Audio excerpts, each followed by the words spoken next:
She took care of him like he was her real son. She gave him everything, but he paid her back by throwing her out of her own house. It was a Thursday afternoon. The sun didn't know if it wanted to shine or hide behind clouds.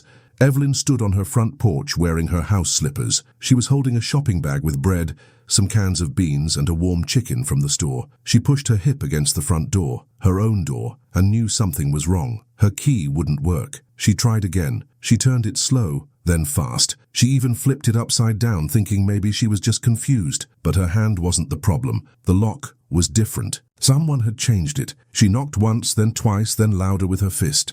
She was still holding her grocery bag and wearing her soft blue sweater that smelled like flowers. She had been standing in this same spot for 22 years. Then the door opened just a little bit. Ryan's girlfriend Natalie peeked through the crack. She looked surprised, like she wasn't expecting anyone. "Oh hey, you weren't supposed to be back until later," Natalie said. Evelyn was confused. "Why can't I get in the house?" Natalie looked worried. She looked back over her shoulder, then stepped outside and closed the door behind her. "I think Ryan was going to talk to you about that," she said. "Talk to me about what?" Evelyn asked. "You don't live here anymore." It got very quiet. Evelyn held her grocery bag tighter. She didn't know what to do with her hands. Her chest felt tight. "What did you just say?" she asked. Natalie gave a nervous little smile, the kind people use when they're pretending everything is okay. "Look, it's just paperwork stuff. Nothing personal. Ryan said you agreed to give him the house." "I what?" Evelyn said. "He said you signed papers a few weeks ago. Remember all those papers at the kitchen table?" Evelyn stared at her. Slowly, she started to remember. The forms, the way Ryan didn't answer her questions. He told her it was just cleaning up paperwork. He said they needed to get things organized. He said this would protect the house if anything happened to her. She had trusted him. She had trusted her son. Now her hands were shaking. Natalie didn't wait for more questions. She went back inside, saying something about calling Ryan. The door shut again and locked again. Evelyn stood there for 1 minute, then 5 minutes, then 10 minutes. Nobody opened the door again. She didn't knock anymore. She walked down the steps slowly. That chicken was still under her arm like a baby. She didn't know where she was going, but she knew she wasn't going back inside. But Ryan hadn't just taken her house. He took something deeper. And Evelyn was about to remember exactly who she was. Long before all of this happened, before the paperwork, before Natalie, before her front porch became strange to her, Evelyn had been more than just a woman in a house. She had been a mother, and not just to anybody. She had been a mother to a child nobody else wanted. Back in 1996, Evelyn was working night shifts at St. Joseph's Hospital in Jackson, Mississippi. She was a nurse, tough, dependable, and quiet. She was a woman who had already accepted that she would never have children of her own. She had lost 2 babies before they were born, and the doctors couldn't help her have more. The sadness was like a scar. You couldn't see it, but it was deep. Then one night she met Ryan. He came to the hospital with a broken wrist. He was barely 2 years old, skinny and underfed. He was wearing a t-shirt that was way too big with mustard stains on it. His foster mother didn't even stay at the hospital. She dropped him off with the people who take care of kids and left. Evelyn didn't go looking to adopt a child, but sometimes God doesn't knock on your door. Sometimes he just puts a baby in your arms and dares you to put him down. Ryan was quiet for the first few days. He just held onto her nurse uniform like a vine. He wouldn't talk to anyone. He wouldn't eat unless she fed him. Something about her made him feel safe, and that was enough for her. 2 months later, she started the first paperwork to adopt him. 6 months after that, he had her last name. Her friends thought she was crazy. A single black woman in her late 30s adopting a white toddler with problems. "Girl, you trying to save the whole system?" they asked. "No, just this one," she would say back.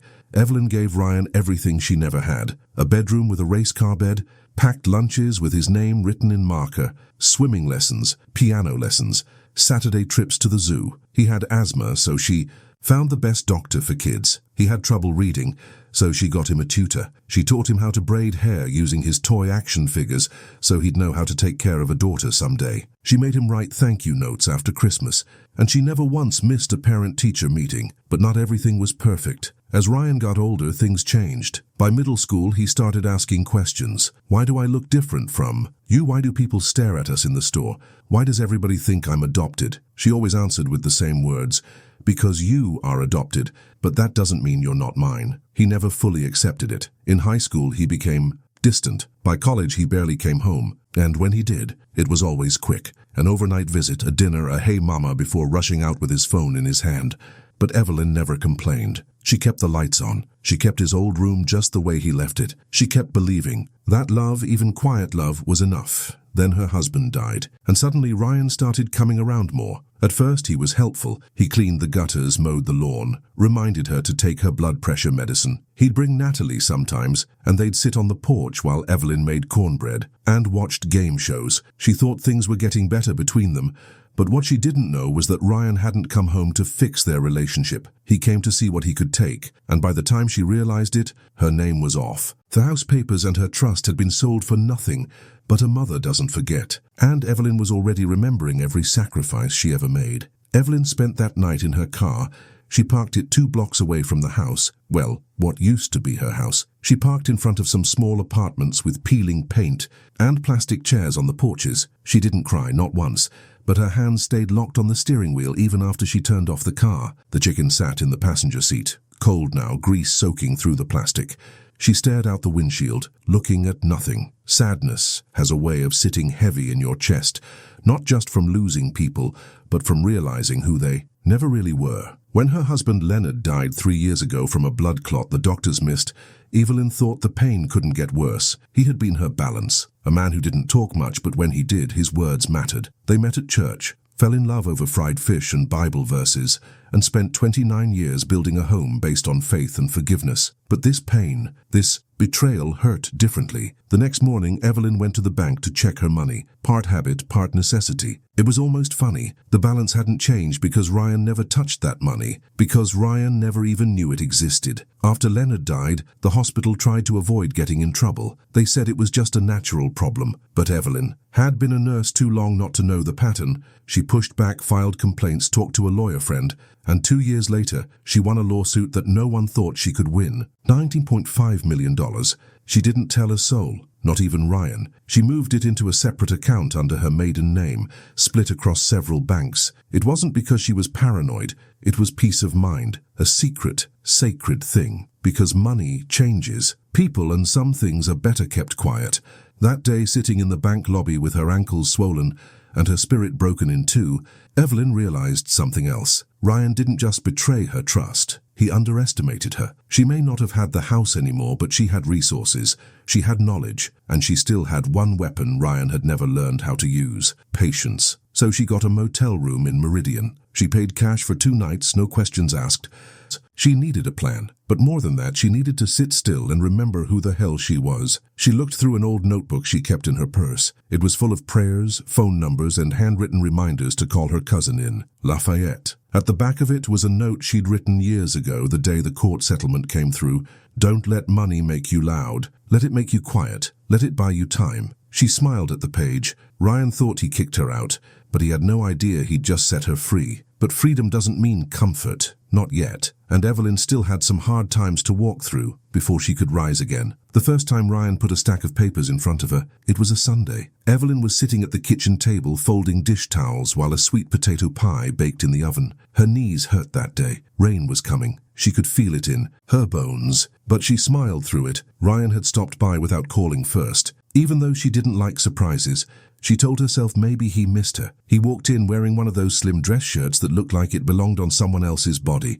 Natalie followed behind him, barely looking up from her phone. "Hey, Mama," he said, giving her a quick hug. "We brought some papers. Nothing serious, just stuff to help with taxes and the house. Cleaning things up, you know." Evelyn looked confused. "What kind of papers?" Ryan pulled out a folder like a magician with cards. Trust paperwork, real estate transfer, some power of attorney language. We had it looked at. Natalie's company does this kind of stuff all the time. Totally normal. Natalie spoke up from behind, her phone screen not looking up. "It's just a way to protect your stuff, Miss Carter. Avoid probate, you'd still be covered for everything." "I didn't ask to avoid anything," Evelyn said quietly, her hands resting on the unfolded towel. Ryan laughed. I know. That's why we're doing it for you. Look, if something happens to you, God forbid, it would be a mess to untangle the house and your name on all the documents. This just makes sure things stay in the family." Evelyn stared at the paper. The letters looked blurry. She didn't wear her reading glasses often. She hated how they pinched the sides of her nose. Ryan noticed. "Here," he said, handing her a pen. "I highlighted where you need to sign. You don't need to worry about the rest. I already went over it with them." She hesitated. She wanted to say something like, I should probably have someone look at this, or why do you need power of attorney now? But Ryan was her baby, her little boy, who used to cry when she walked past his crib. The one who needed an inhaler every time he got too excited. The one she stayed up with all night when he got chickenpox at 6 and wouldn't sleep without holding her hand. So she signed page after page. He even joked as she wrote her name. "You're making history, Mama." She laughed. Once, just a puff of air, the pie timer went off and she got up to turn the oven off.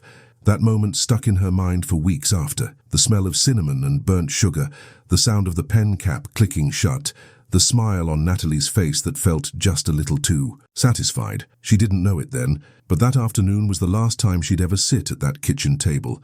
The next visits were shorter. Ryan started showing up with bank statements and investor friends she didn't care to meet. He was always busy, always talking about flipping properties, building portfolios, how her home was money waiting to be unlocked. He started calling her Evelyn in front of Natalie. That was new. And one day, while she was watering the flowers in the front yard, she heard Natalie say, "Once we close on this place, we can finally get that apartment in Dallas." That's when Evelyn started packing a small bag just in case. She tucked away her Bible, her passport, the last photo she had of Leonard, and her notebook with the banking information for the settlement she had never told Ryan about. Her body didn't move as fast anymore, but her mind was still sharp enough to know when love had gone bad. But Evelyn hadn't come this far just to watch everything she built disappear, not without reminding Ryan whose name he'd signed away. The day Ryan called her a guest in her own home, Evelyn didn't say a word. It was a Wednesday, sometime after lunch. She had just finished vacuuming the living room, a chore she still liked to do herself, even though her niece hated her for it. Dust didn't care about age, and Evelyn believed in a clean house no matter who was watching. Ryan walked in with sunglasses still on, earbuds hanging around his neck. Natalie followed behind, talking to someone over Bluetooth. They didn't speak at first. They just walked right past her like she was the cleaning lady. Then Ryan stopped, turned around and said casually, "Hey, next time you use the vacuum, can you empty it out? We've got people coming to see the place this weekend." Evelyn blinked. "People? Realtors, just to get a feel for the value, you know. Market research." She stared at him. "You selling the house?" He laughed like she had asked if he was moving to the moon. "Not yet, just thinking ahead. Got to explore all our options, right?" She stood straight. "Our options?" That's when he said it. "You're a guest now, Mama. It's still your space, of course, but legally, well, you know how it is." Her hand tightened around the vacuum handle. She didn't say anything, didn't scream, didn't cry, just nodded once. That night she packed her small bag for real. She didn't take much, just what she needed. That Bible, her notebook, 2 dresses, 1 pair of sneakers and her wedding ring, which she hadn't worn since Leonard died, but still kept in a little pouch by her bedside table. Ryan didn't ask where she was going. Natalie didn't care. They had what they wanted, or so they thought.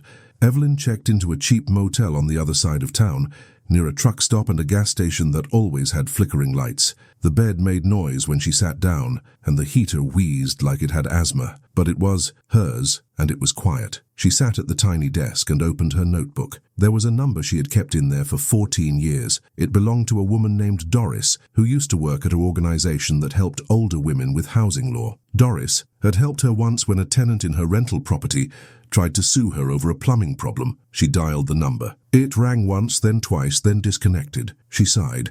Then she remembered CJ, Clarence Bell, Leonard's friend from the old neighborhood. A lawyer, long retired but sharper than a knife and twice as stubborn. She hadn't spoken to him in years, but she picked up the phone anyway. It rang 6 times before a tired, rough voice answered, "This better be Jesus or trouble." Evelyn smiled. "Maybe it's both." "Evie? Yeah, it's me. I need to talk to you."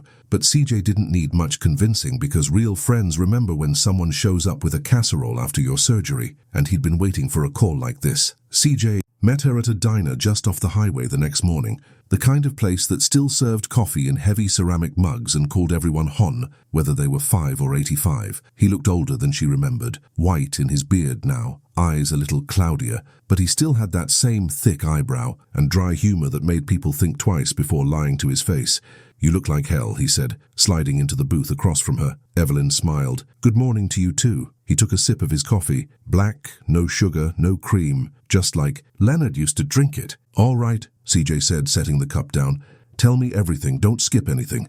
Don't make it sound nicer, just lay it out. So she did. She told him about the forms Ryan made her sign, the way he changed the locks, the guest comment, Natalie, the realtors, the fake smiles. CJ listened without interrupting once. When she was done, he leaned back and let out a long sigh. He tricked you, played you, but he made one big mistake. What's that? He forgot who raised him. Evelyn looked down at her napkin. I signed the deed over, CJ. Yeah, but signing under false pretenses, that doesn't mean it's legal.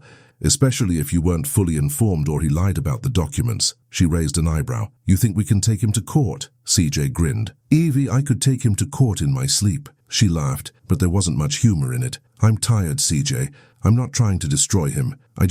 I want my home back, and I want to look at myself again and not feel like a damn fool. CJ nodded slowly. Then let's not destroy him. Let's teach him something. They spent the next 2 hours going over everything. What she signed, what dates she remembered, the conversations she could recall. Evelyn had written most of it down in her notebook anyway, even before she thought she'd need it.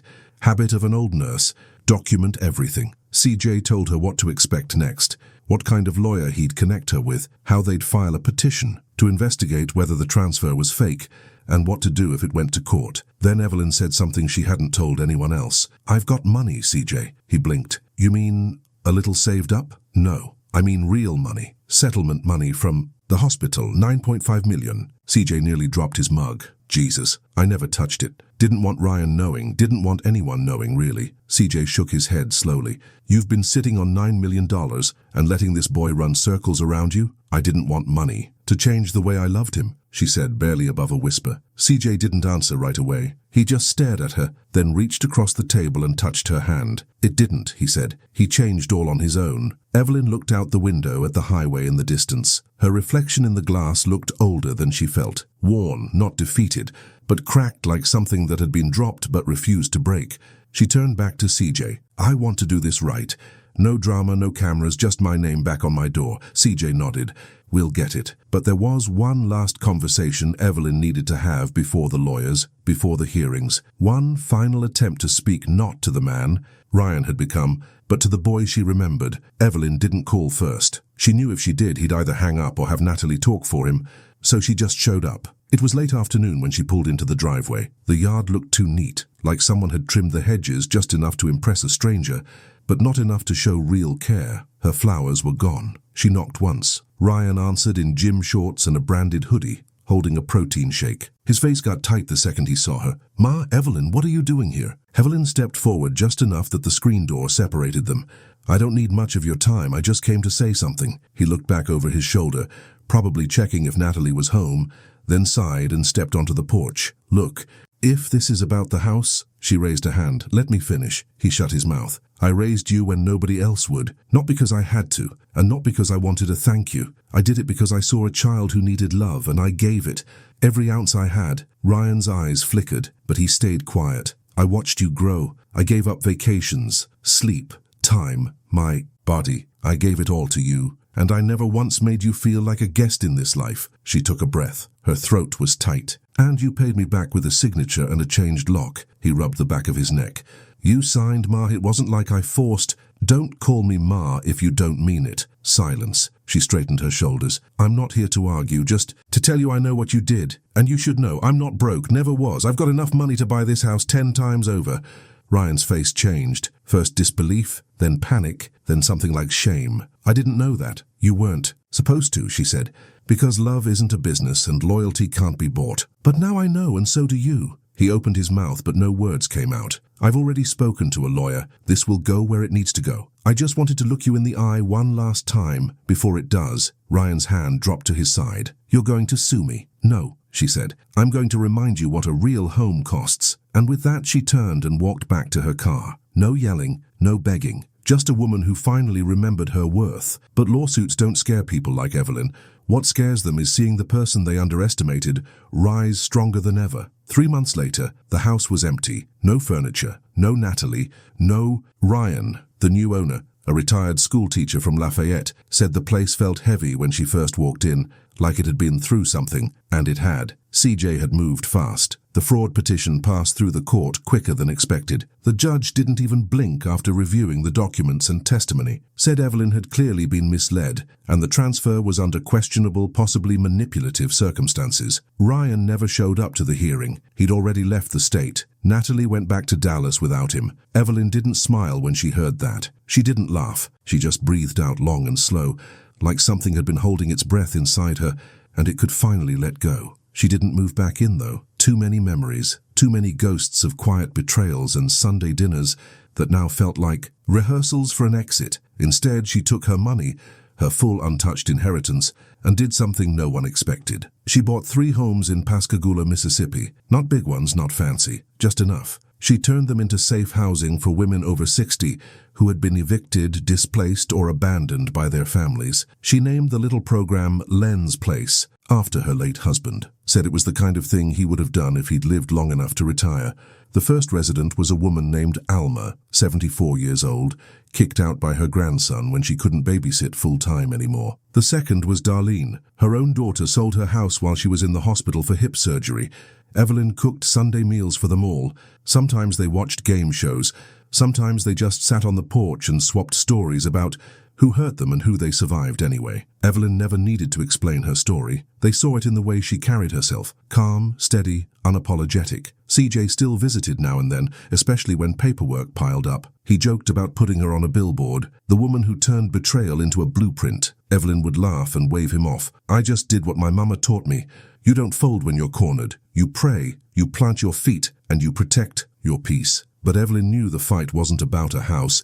It was about not letting a single act of betrayal define the life she built with her bare hands. 1 year later, Evelyn sat on the back porch of Len's Place with a cup of tea and a fleece blanket over her lap. The sky above Pascagoula was streaked with orange and gold, the kind of sunset that made silence feel like a hymn. Alma was upstairs crocheting. Darlene was in the kitchen humming to herself while she cleaned collard greens.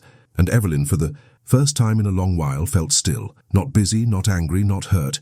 Just still. A letter came in the mail that morning. No return address, just her name written in handwriting she hadn't seen in almost a year. Inside was a note. "I messed up. I see that now. I don't know why I did it the way I did. Maybe I thought I was owed something. Maybe I just never understood what you gave me. I don't expect you to forgive me, but I wanted to say it. You didn't deserve what I did. I hope you're..." "Okay, Ryan." Evelyn read it twice, then she folded it neatly and placed it in the back of her Bible. Not because she planned to forget, but because some things are meant to be remembered without being relived. She didn't write him back. She didn't need to. Forgiveness to her wasn't about letting him off the hook. It was about freeing herself from the grip of what he'd done. She knew something now that she hadn't known then. You can love someone fully, raise them right, give them your everything, and still lose them. Not because of who you were, but because of who they chose to be. And that's not your shame to carry. Evelyn leaned back in her chair as the crickets began to tune up their evening song. She closed her eyes and breathed deep. The kind of breath that fills more than lungs. It filled memory. It filled meaning. A home wasn't just a roof. It was the people under it. And she had built a new one from scratch. No paperwork needed. If this story hit you somewhere deep, if it reminded you of someone you've lost, loved, or let go, share it with a friend who needs to hear it. And remember this: real love can't be stolen. Real mothers don't fold. And real power doesn't scream. It builds again quietly from the ground,